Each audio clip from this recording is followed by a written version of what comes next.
온라인 가게 아무리 힘들어도 온라인으로라도 할 수 있는 게 있다고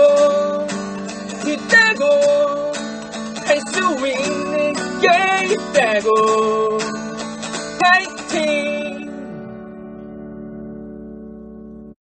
안녕하세요. 자, 오늘은 대단한 이 읽고 토론하고의 소단은 이 독서 토론하기를 지난 시간에 이어서 보도록 하겠습니다. 우리가 지난 시간에는 토론의 준비 단계를 같이 살펴봤는데 이번 시간에는 학생들이 준비한 것을 바탕으로 직접 토론하는 장면을 같이 살펴볼 겁니다. 선생님이 이제 공부 방법에 대해서 하나 이야기를 하고 넘어가자면은 여러분들에게 선생님이 이제 질문을 받고 질문에 대해서 답변을 제공하고 있는데 여러분들이 수업 내용 중에 어떤 구체적으로 어느 부분이 어렵다, 어느 부분에서 막힌다 이런 것들은 선생님이 이제 답변을 해주니까 대부분 잘 해결이 됐어요. 그런데 특별히 어느 부분이 이해가 안 간다기보다는 그냥 전체적으로 학습량이 많고 새로 들어오는 정보의 양이 많다 보니까 뭔가 전체적인 흐름이 잘 정리가 안 된다거나 부분은 이해가 되는데 뭔가 머리에 잘 안 남는 것 같다 이런 경우가 있는데 이런 경우는 답은 단순합니다. 강의를 다시 한번 들으세요.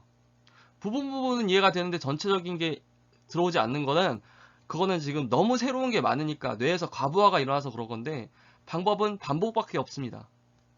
국어 과목이 이제 수학이나 과학 과목과 다른 점은 수학이나 과학은 어느 지점이 막히면은 그 다음이 절대 이해가 안 가는 게 있어요. 단계별 학습이기 때문에. 근데 국어나 영어 같은 과목들은 그 앞에 어느 부분이 조금 이해가 미진해도 그냥 전체적으로 돌리다 보면 이해도가 올라가서 해결이 되는 그런 부분이 있어요. 국어랑 영어 과목은. 그래서 그게 뭐 서로 과목이 이제 장점이자 단점이 있는데 국어 과목이나 영어 과목은 그래서 약간 무식하게 반복을 해도 해결이 되는 부분이 분명히 있거든요.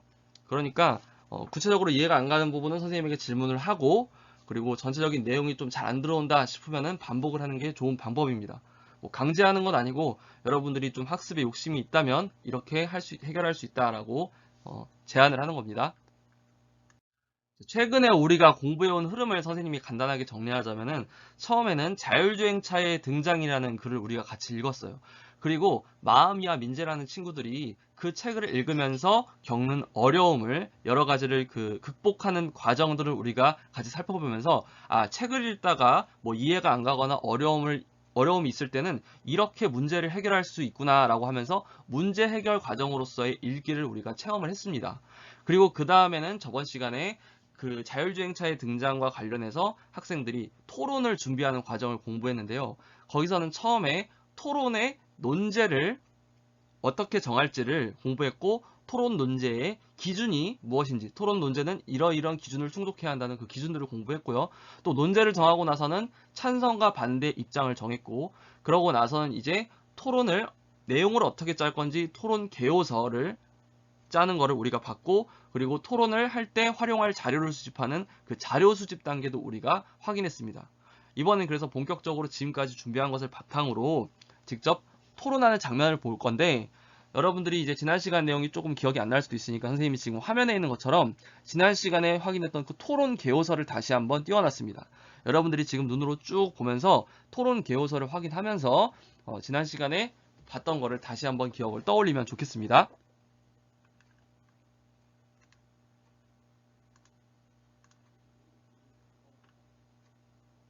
선생님이 간단하게 소개를 하자면은 자율주행차를 전면적으로 도입해야 한다 이런 식으로 논제를 정한 다음에 쟁점 그러니까 토론에서 찬성과 반대가 갈리는 구체적인 지점을 두 가지를 잡았어요. 토론 교육서에서 첫째는 자율주행차가 안전한가 그럼 이제 안전한가에 대해서 찬성과 반대가 갈리고 또 둘째 쟁점 자율주행차가 사람에게 이익이 되는가 그럼 이익이 된다 이익이 안 된다 해서 또 찬성과 반대가 갈려가지고 그래서 자율주행차가 안전한가에 대한 찬성에 대해서 이제 주장과 근거 반대에 대해서 주장과 근거가 나왔고 그 다음에 사람에게 자율주행차가 이익이 되는가에 대해서 찬성, 주장과 근거, 반대 주장과 근거가 나왔어요. 그리고 이 근거들에 대해서 우리가 각각 근거 자료를 쓸 수 있는 자료들을 수집한 거에 예시를 우리가 찾아봤습니다. 전체적으로 이런 흐름으로 개요서가 짜였다는 거 여러분들이 한번 눈으로 쭉 읽어보면서 기억을 떠올려 봤으면 좋겠습니다.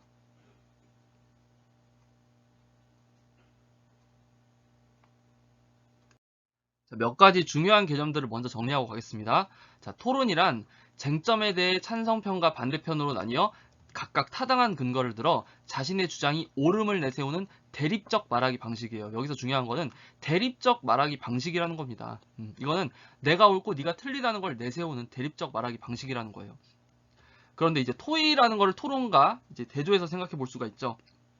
토의는 공동의 문제에 대한 가장 바람직한 해결 방안을 찾기 위해 집단 구성원이 생각이나 의견을 주고받는 협력적인 말하기. 협력적이라는 게 여기 토론의 대립적이랑 반대죠. 토론은 내가 맞냐 네가 맞냐를 따지는 거고, 토의는 우리가 함께 힘을 모아서 최선의 가장 좋은 방법을 찾는 게 토의예요. 그러니까 토론은 우리가 밥을 먹으러 가는데 짜장을 먹을 거냐 짬뽕을 먹을 거냐로 반반이 갈렸어. 그래서 짜장파와 짬뽕파가 서로 이제 그 얘기를 하는 거지. 물론 요즘은 짬짜면이 있으니까 뭐 이런 게 의미가 없지만은, 그리고 메뉴를 각각 따로 먹어도 되고 말이 그렇다는 거예요. 자, 그런데 토이는 이런 거죠. 우리가 같이 비빔밥을 해 먹을 건데 어떻게 해야지 가장 맛있는 비빔밥을 먹을 수 있을까? 그런 이제 방안에 대해서 함께 의견을 주고받고 최선의 방안을 찾는 게 토의라고 할 수 있습니다. 다음은 토론 참여자의 역할입니다. 토론 참여자 중에 사회자의 역할을 볼게요. 사회자는 토론의 논제를 소개하고 중립적인 입장에서, 어느 한편에 치우치지 않은 중립적인 입장에서 진행을 해야 합니다. 그리고 토론 규칙과 순서를 처음에 제시를 해줘요. 그리고 토론자의 발표 내용을 중간중간에 요약하고 정리를 해줍니다. 그리고 쟁점, 찬성과 반대가 갈리는 지점을 확인을 시켜줘요. 우리가 토론이 삼천포로 빠지지 않도록, 그리고 토론 중간중간 사람들이 내용을 이해할 수 있도록 중간에서 도와주는 게 토론 사회자라고 할 수 있습니다. 그리고 토론자들이 토론 시간과 토론 규칙을 준수하게 할 수 있어요. 자, 중간에 규칙을 준수하지 않는 사람이 있으면 사회자가 그것에 대해서 경고를 하고 안내를 하겠죠. 다음은 토론자의 역할입니다. 찬성과 반대에 있는 토론자들은 토론의 주제를 충분히 이해하고 대립이 되는 쟁점을 잘 파악해야 합니다. 그리고 타당한 논거, 이치에 맞고 합리적인 논거를 들어서 자신의 주장을 뒷받침해야 합니다. 그리고 상대방의 의견에서 근거가 빈약한 부분을 지적해요. 왜냐하면은 토론은 서로 내 말이 맞냐 네 말이 맞냐 서로 공격하는 대립적 나라이기 때문에 상대방 의견에서 근거가 빈약한 부분, 허점을 딱 짚어내는 게 이제 토론자 역할이라고 할 수 있습니다. 그리고 그렇다고 해서 토론이 대립적 말하기라고 해서 무슨 그냥 우리가 그냥 우격다짐하는 말싸움이고 무조건 이기면 장땡 이런 건 아니에요. 기본적인 예의는 지켜야지. 그래서 상대방의 의견을 경청해야 되고 주의 깊게 들어야 되고, 그리고 예의를 지키며 토론에 임해야 돼요. 그런데 우리가 방송에서 하는 그런 이제 100분 토론이라든지 아니면은 뭐 JTBC 뭐 토론이라든지 무슨 끝작 토론이라든지 이런 걸 보면은 사실 이걸 안 지키고 무조건 상대방 이기려고 상대방 말을 끊는다든가 아니면 상대방의 그런 개인에 대한 인신 공격을 한다든가 뭐 이런 그런 예의를 지키지 않는 토론의 모습들이 나오죠. 그런 거 우리가 배우지 않아야 할 모습이라고 할 수 있을 것 같아요. 94쪽 토론하기입니다. 마음인의 모두먼 4명이 찬성 측과 반대 측, 도담인의 모두먼 4명이 사회자와 배심원의 역할을 맡아 토론을 진행하기로 했다라고 했어요. 자, 토론 진행표. 토론이 어떻게 진행될지 이 순서, 진행표를 먼저 한번 우리가 봐야 될 것 같아요. 자, 맨 처음에 입론이 있습니다. 입론. 입론이라는 건 뭐냐면은 내가 내 주장부터 먼저 밝히는 거예요. 내가 어떤 가치관으로 어떤 주장을 하고 그거의 근거는 무엇인지 먼저 밝히는 거예요. 그거를 찬성 측이 먼저 입론을 하고 그 다음에 반대 측이 자기 주장을 밝히는 입론을 합니다. 그 다음에 반론을 합니다. 반론은 뭐냐면은 이제 방금 전에 찬성 측이랑 반대 측에서 돌아가면서 나의 주장을 밝히는 입론을 했잖아. 그러면 그거에 대해서 이제 공격하는 거예요. 비판하는 거예요. 그래서 반론은 먼저 반대 측에서 방금 전에 찬성 측에서 입론한 거에 대해서 까겠죠.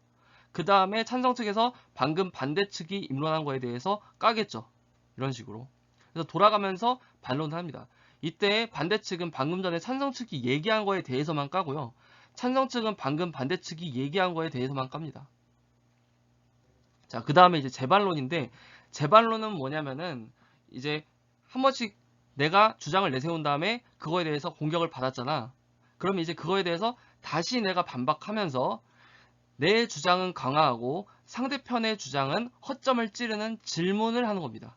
그 질문을 하고 대답하는 게 재반론이에요. 그래서 반대 측에서 먼저 재반론을 합니다. 반대 측에서 먼저 찬성 측에 대해서 찬성 측의 그 주장을 허점을 공격하는 질문을 하는 겁니다. 그리고 내 주장은 강화하는 공격. 그 다음에 찬성 측에서 또 재반론을 해요.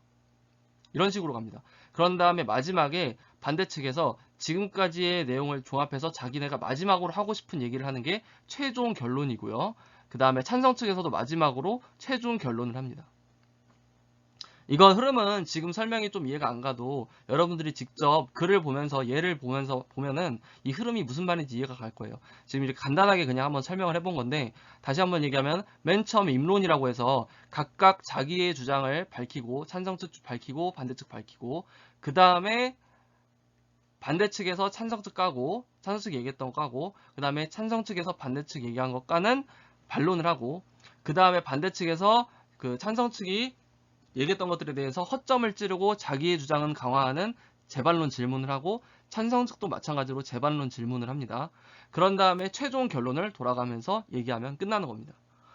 그리고 뭐 이렇게 찬성 측, 반대 측, 사회자 이렇게 역할 정했는데 배심원이라고 나와 있죠. 여러분, 사회자는 뭐 하는 건지 방금 역할 봤고, 배심원은 뭐냐면은 관객이랑 비슷한데 나중에 이제 판정을 하는 심판 같은 개념입니다. 이 정민이랑 소라랑 동준이가 찬성 측이랑 반대 측 의견을 잘 듣고 그것을 평가해서 판정을 하는 게 이제 배심원의 역할이라고 할 수 있습니다. 자, 그러면은 계속해서 볼게요. 자, 지금부터 함께 읽은 책 로봇시대 인간의 일을 바탕으로 하여 지금 사회자가 진행을 하는 겁니다.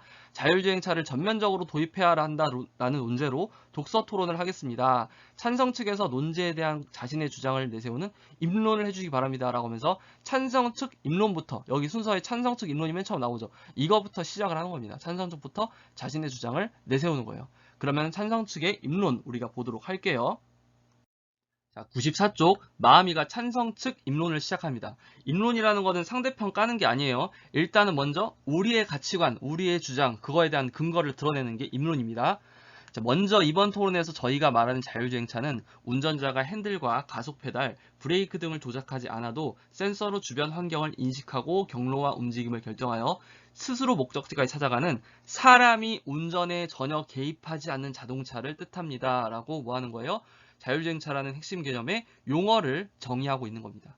용어 정의를 확실히 해서 핵심 개념을 명확하게 해야지 혼동을 줄이는 거예요. 서로 오해가 안 생기는 거예요. 서로 다른 거에 대해서 토론하고 있다가 나중 가가지고 너 그런 거 얘기하는 거였어? 하고 하면은 시간 낭비니까. 저희는 자율주행차를 전면적으로 도입해야 한다고 주장합니다. 라고 하면서 찬성 측에서 자신들의 주장을 드러내고 있죠.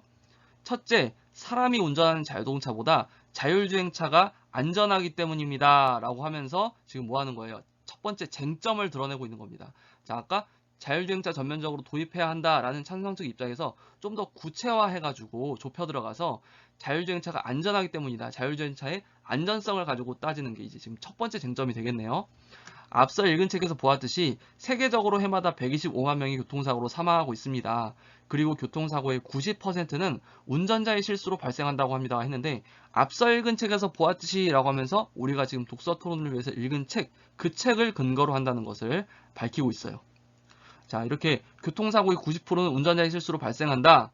즉, 사람이 운전하면 위험하니까 오히려 자율주행차가 더 안전하다라고 해서 자율주행차의 안전함에 대한 근거를 들고 있어요. 그래서 자율주행차를 도입하면 교통사고를 줄여 사람의 생명을 지킬 수 있습니다. 라고 하고 있어요.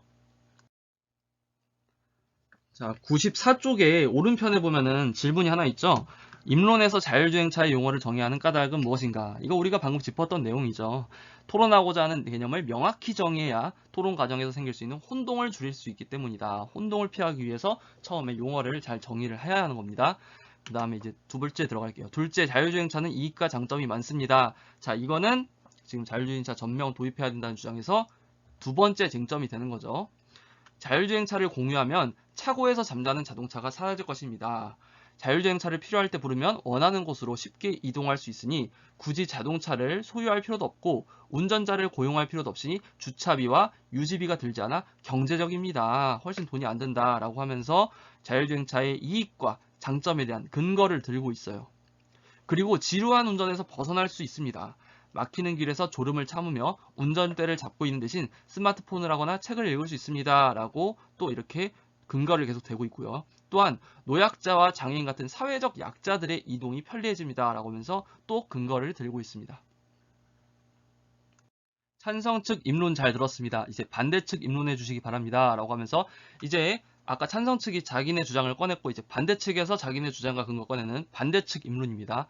반대측 입론 중호 95쪽.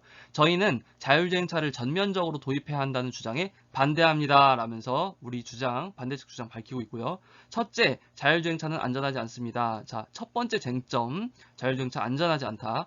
돌발적이거나 혼잡한 상황에서 인공지능이 잘못된 판단을 내릴 수 있기 때문입니다. 시험 단계의 자율주행차이지만 무단횡단이라는 돌발 상황이 일어났을 때 제대로 대처하지 못하고 사람의 목숨을 앗아간 사례가 있습니다. 자, 이런 거 객관적인 근거죠. 실제 있었던 일, 실제 있었던 사례를 통해서 봐봐. 안전하다고? 야, 사람이 죽었잖아. 이게 뭐가 안전해? 라고 하면서 아주 객관적인 근거를 이렇게 들이대고 있는 거예요. 자율주행차가 안전하지 않음에 대한 근거, 돌발 상황, 이런 돌발 상황 어떻게 할 거야? 라고 하면서 구체적인 사고 사례를 근거로 제시하고 있습니다.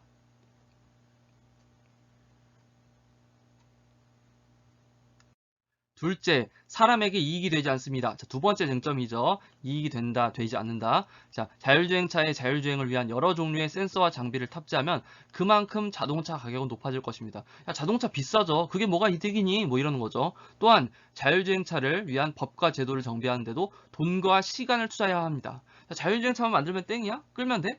아니야. 그걸 위해서 또 법과 제도를 또 새로 다 만들어야 되는데 그게 다 뭐예요? 돈과 시간을 투자하기 때문에 이거 경제적인 거 아니야. 돈 더 들어 이 얘기를 하는 거죠. 이렇게 이익이 안 된다라는 근거를 계속 들고 있는 겁니다. 또 자율주행차가 도입되면 많은 사람들의 운전하는 즐거움을 빼앗게 되고 야, 나 운전 재밌어서 하는데 운전하는 즐거움을 빼앗아 버리려고? 안 돼 라고 하고 또 버스, 택시, 트럭 운전사들이 일자리를 잃게 될 것입니다. 자, 이렇게 운전을 통해서 먹고 사는 사람들이 일자리를 잃게 되는데 그럼 이렇게 사람들이 못 살게 되는데 이게 뭐가 경제적이고 뭐가 이득이야 라고 따지는 거죠. 자, 이러한 면에서 볼 때 자율주행차 도입은 비용이 많이 들고 부작용도 많다. 이익이 되지 않는다라고 이렇게 경제적인 문제와 부작용을 근거로 내세우고 있습니다.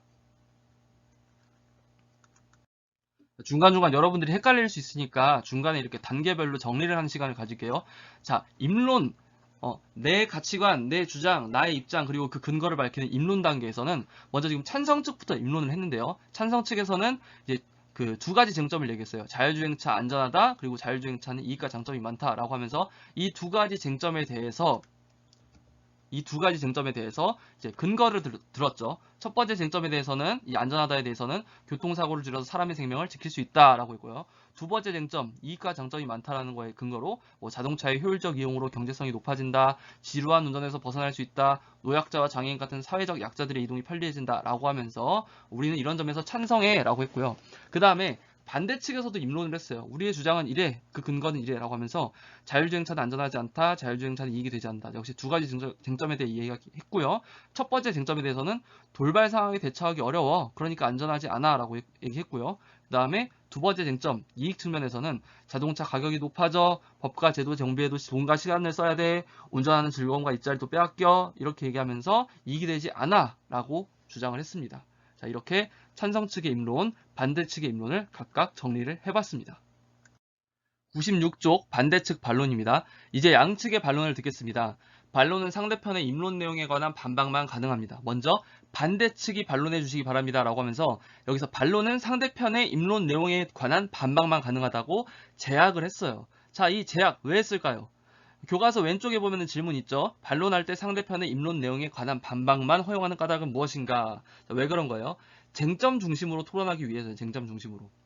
상대편이 입론에서 언급한 부분에 대해서만 논박해야지 그거 말고 그냥 내가 하고 싶은 얘기 이것저것 막 꺼내면은 토론이 너무 광대해지고 이상하게 삼천포로 빠질 수 있기 때문에 반론할 때는 아까 상대편이 입론한 거 상대편 주장에 대해서만 딱 까라는 얘기예요. 그래야지 쟁점을 중심으로 아까 그 쟁점 두 가지를 중심으로 토론이 이어져 나갈 수 있기 때문입니다.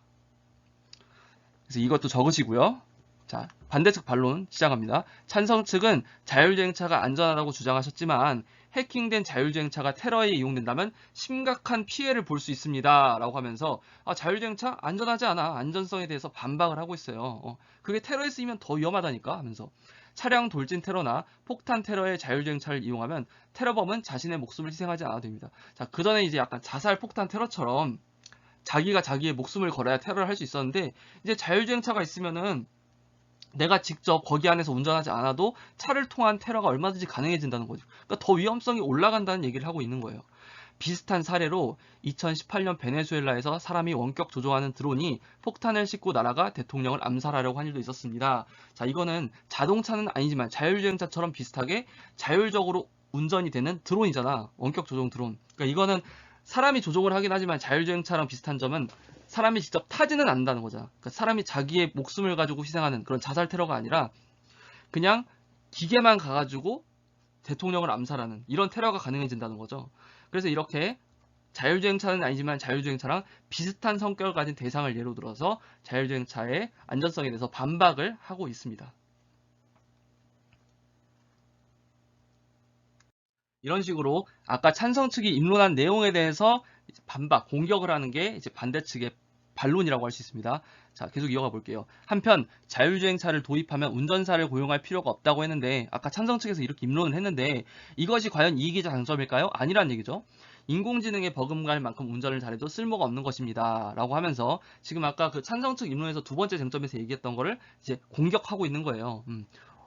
일자리를 잃은 운전사는 돈을 벌기가 어려워지고 돈이 없으니 역설적으로 자율주행차를 사용하기가 힘들어질 겁니다. 라고 했어요. 역설적으로라는 거 우리 이제 무슨 말인지 알죠? 저번에 역설 배웠으니까. 오히려 이렇게 반대로 되는 거 상황이 뭔가 말이 안 되게 여기서 생각하지 못했던 엉뚱한 방향으로 이렇게 됐다는 얘기죠. 그래서 일자리를 잃은 운전사가 돈을 벌기 어려워지고 돈이 없으니 역설적으로 자율주행차를 사용하기 힘들어질 겁니다.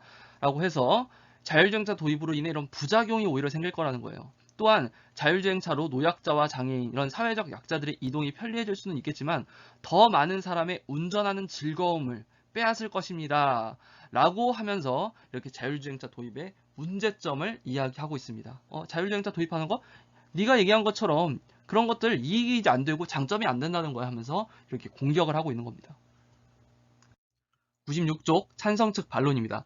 이건 아까 그 반대편에서 입론한 내용이죠. 자율주행차 반대한다는 거, 자율주행차 도입하면 안 된다는 거, 그 내용들에 대해서 까고 공격하는 게 찬성 측의 반론이라고 할 수 있어요. 자, 반대 측에서 자율주행차가 안전하지 않다고 주장하셨는데 아까 전에 반대 측 입론에서 자율주행차 이러저러해서 안 돼라고 주장하셨는데 이는 기술 개발과 제도 보완으로 해결할 수 있는 문제입니다. 그러니까 안전에 대한 쟁점에 대해서는 기술 개발과 제도 보완으로 해결할 수 있어.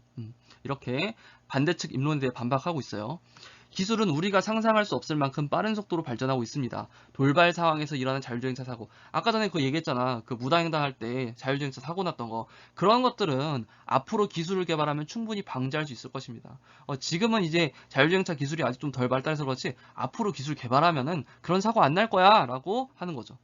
그리고 자율주행차를 위한 운전면허 같은 제도를 만들어 안전성을 확인하면 됩니다. 이렇게 기술 개발이랑 그리고 제도 보완으로 우리가 그런 문제들을 해결할 수 있다.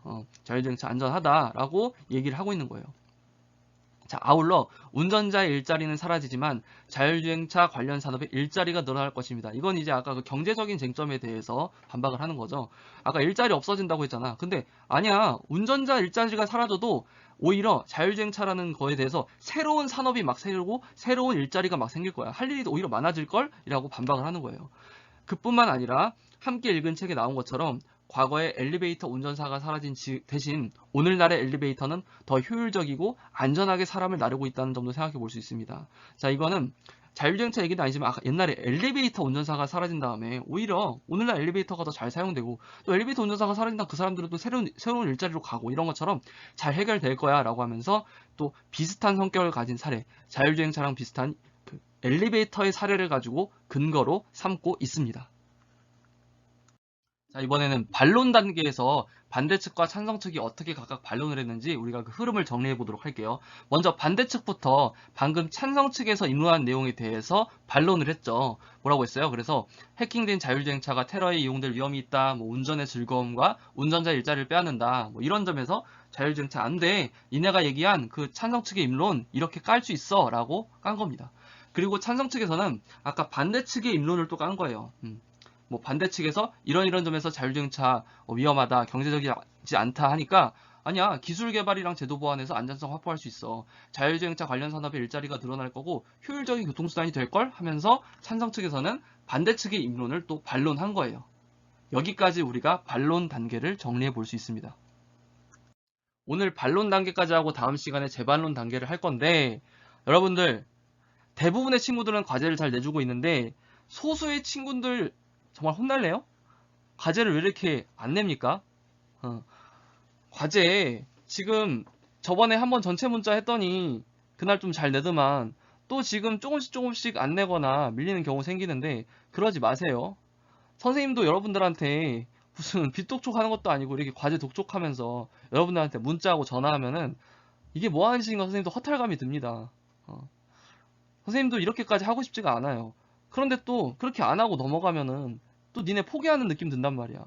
그럼 또 내가 양심이 찔려서 그렇게는 못하지. 어느 정도 내가 그래도 하는 데까지는 너네한테 성의를 보여야 된다는 생각이 들어서 이렇게 과제 독촉을 하는 겁니다. 여러분 솔직히 국어 과제 그렇게 어렵지 않잖아요. 과제 내는 방식도 좀 쉽고 편하지 않습니까? 이 정도면은 구글 설문지 활용해가지고 과제 내고 여러분들 쓸데없이 괜히 내는 게 아니고 설문은 선생님이 이제 수업하는데 피드백이 필요해서 하는 거고 온라인 수업이다 보니까 여러분들을 볼 수 없어서 그리고 여러분들 중간중간에 공부한 내용들을 다시 돌아보고 정리하기 위해서 그리고 중간에 뭐 글쓰기 작은 짧은 글쓰기라도 해볼 일이 있으면은 그것 좀 해서 여러분들 배우고 익히는데 도움이 되라고 과제를 내는 건데 대부분 잘해주고 있지만 이렇게 또 소수 때문에 잔소리를 듣게 해서 안타깝지만은 신경 써 주세요. 자, 과제 안 낸 친구들, 선생님이 구글 설문지에 과제 제출 시간이랑 과제 내용 정확하게 다 입력되고 엑셀로 다 정리해서 볼 수 있습니다. 선생님이 과제 안 낸 친구들 정확하게 목표 포착해가지고 찝어내서 끝까지 추적합니다. 물론 대부분 잘해주고 있고 지금 좀 부족한 부분이 있는 친구들도 앞으로 나아지고 다 잘하게 될 거라고 믿습니다. 자, 그럼 여러분 오늘도 수고 많았습니다. 안녕!